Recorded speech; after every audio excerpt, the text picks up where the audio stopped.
Hey grade twos! Today we're going to talk about taking everything you've written and then editing and revising that to create your final draft of your invertebrate nonfiction book. So we're going to take a look at how to take those different sentences. You've got your introductory and concluding sentences for each of the categories, and then you've also got the facts that you collected and wrote down from last week.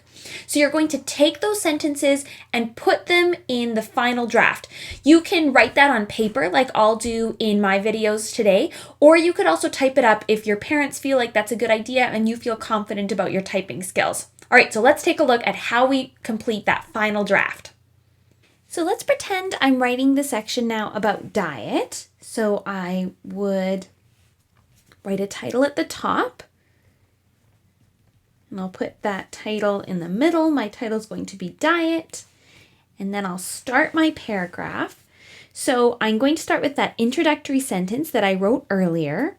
But before I write it down, I'm going to just check it over. I'll edit it. I'll revise it. So I had seen that to catch, and I needed to add the word food, praying mantises, and I changed this letter to a lowercase letter. Praying mantises have to be very sneaky and quiet, and I hadn't added spaces between these words, so I've added those spaces. All right, so let's write that down. So I've been careful to watch that I have a capital letter at the beginning of my sentence. I have punctuation. I wrote the words clearly. You can use grade 2 writing, or if you would like an adult to help you edit, because I won't be there, then you could have them help you edit your spelling. But I'm fine with grade 2 spelling for this assignment if you'd like. Now, I'm not going to write the concluding sentence next because I need to add my facts in before the concluding sentence. So I'll go back to the facts I collected last week and I'll put those into this section. So let's get that ready here. All right, so I'm going to take these sentences from my diet portion of my research and then write them into here. As I sort of watch for writing conventions, I edit it and also revise it. So I might add some fancy words. I might change the beginning of a sentence so it's a little more interesting. So that'll be the revising part. I'd like you to look at this next part. I'm about to write this fact down and I saw a problem. My fact goes, they sit there until they see an insect on small animals pass by. So I need to change, first of all, this word right here. They sit there. The way I've spelled there, I know that that means something that belongs to them, there. This does not mean the there of that place. They sit there. So I need to change the spelling when I write that in.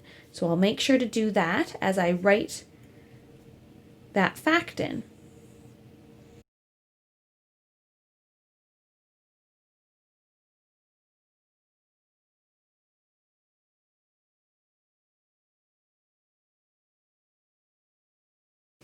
So I'm done writing all my facts in. I revised them, I edited them, and now I need to add my concluding sentence for this section.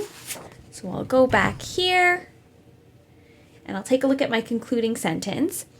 I've noticed that I accidentally put a capital letter here, so I've changed that to a lowercase letter. And it had said, luckily for us, praying mantis don't eat human. But I changed it so that it's praying mantises don't eat humans. And I added a period as well. So make sure to watch for those writing conventions and to make sure that your writing sounds right as well.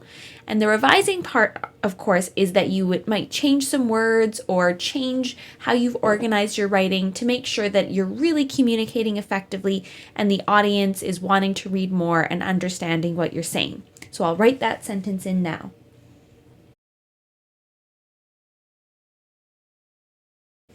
All right, so I'm done that section on diet. I have a title, I put my introductory sentence, I edited and revised what I'd written and put my concluding sentence. Now I'm ready to do those other 4 sections so that I can finish my invertebrate nonfiction book. All right, grade 2s, you're all set to write your final draft of your nonfiction book. I cannot wait to read it. I know your friends in our class will be very excited to read the book too, so I hope you have fun writing. Bye.